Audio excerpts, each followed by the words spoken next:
just like a white-winged dove. Should have been a rock star.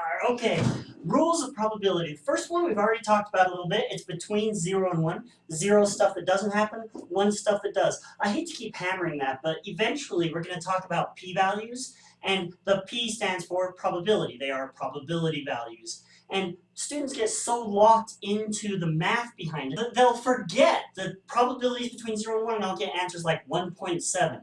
I think, are you really thinking about what's going on here? Okay, knowing that probabilities between 0 and 1, and 1 is everything that could happen, sometimes it's easier, instead of calculating the probability of A, calculating the opposite, which is 1 minus the probability of A. There's specially homework questions that say, find the probability of these 30 different things, and it only leaves 1 or 2 things that you aren't accounting the probability for. And so you can do those easier and take 1 minus that to get the whole thing, right? If you're familiar with probability, that makes sense. 1 minus gives you not what you were looking for. If you can find that, then it's easy to find what it was that you were looking for. That sounds really confusing, unless it makes sense. That's true of everything. Let's see if I can try for not confusing with an example. Here's a whole bunch of guys that are in the random blind datorama game, okay? And we have a young lady who is going to randomly pick a guy. Now notice some of these guys have red. Can you see the red? No, because someone's big head is in the way. But there are red shirts, I'm telling you. And some of these guys have glasses as well. We're going to call the people with red shirt handsome, and the people with glasses, we're going to call them smart. So if we randomly pick someone, what's the probability that we get someone who is handsome? Well, we take the total here. We've got 16 guys on the board. How many of them are handsome? Survey is 6 of them.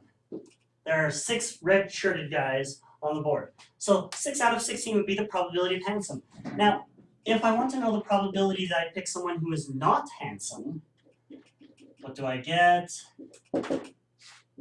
Probability of not handsome, well, I can recount the non-red-shirted people on the board. But I've already done a bunch of work. Let's just take 1 minus the 6 out of 16, which would be 10 out of 16. Is that right? So, yeah, 10 out of 16. So 1 minus is sometimes an easier way to find probability because you have this easier, and 1 minus gives you the answer. Okay? Now let's do probability for A or B. And this should look like a scary equation. It's not. Let me walk you through it. Probability of A or B means we're going to add the probability of A and the probability of B. What's this extra piece? Let me show you. I want to know what's the probability that I'm going to randomly pick someone who is handsome or smart. So I could just add up all the handsome or smart people on the board. It would be 12 out of 16. But let's see if we can get it using this equation. Let's find all the people who are handsome.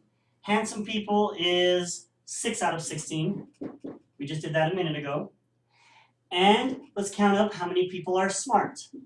Out of the 16, I've got, how many have glasses? There's 8 of them. So which people have I selected? Well, I've got the handsome people, red shirted here, red shirt, red shirt, red shirt, red shirt, and red shirt. There's my 6 out of the 16. Where's all the smart people? I have glasses, glasses, glasses, glasses, glasses, glasses, glasses, glasses. Okay, and so there's my 8 out of the 16. So it looks like 6 out of 16 and 8 out of 16 gives me the total. The problem is, did you notice these 2 guys got double counted?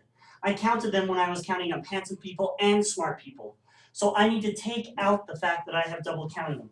I need to take out those 2 out of the 16. And that's what gives me 12 out of the 16. So for OR, you add the probability of one, probability of the other, and then subtract out the guys that got double counted. Probability of A and B. But I'm sure the goal isn't to find someone who is either handsome or smart. The goal is to find someone who is both. The probability of handsome and smart. Now, we just barely showed one way to do it is to find all the guys who qualify as handsome and smart. There's that one, and there's that one. There's not a lot of us out there, but we have 2 out of the 16. Is there an equation that can help us get that from both of these? And the answer is possibly, but not necessarily. Here's what you have to know. if the two probabilities are independent, then you multiply them to get the right answer. In other words, if being handsome is completely unrelated with being smart. So if I tell you I have a friend and you think to yourself, okay, the probability that he's handsome is 6 out of 16. And I say, but hold on, it turns out my friend is smart. Does that change the probability that he's handsome? If the answer is no, then you would not make a relationship like that, okay? So in this case, 2 over 16 is the correct answer. We counted it. Would we get the same answer if we took the probability of A times probability of B? Probability of handsome is 6 out of 16. The probability of smart is 8 out of 16. If I multiply these, what do I get? I have no idea. The equation would give us 18%. It should be 18% of the guys out there are both handsome and smart. What are we really seeing? Only 12%. We are more rare than we're supposed to be, okay? So there is some evidence that independence is not true in this case.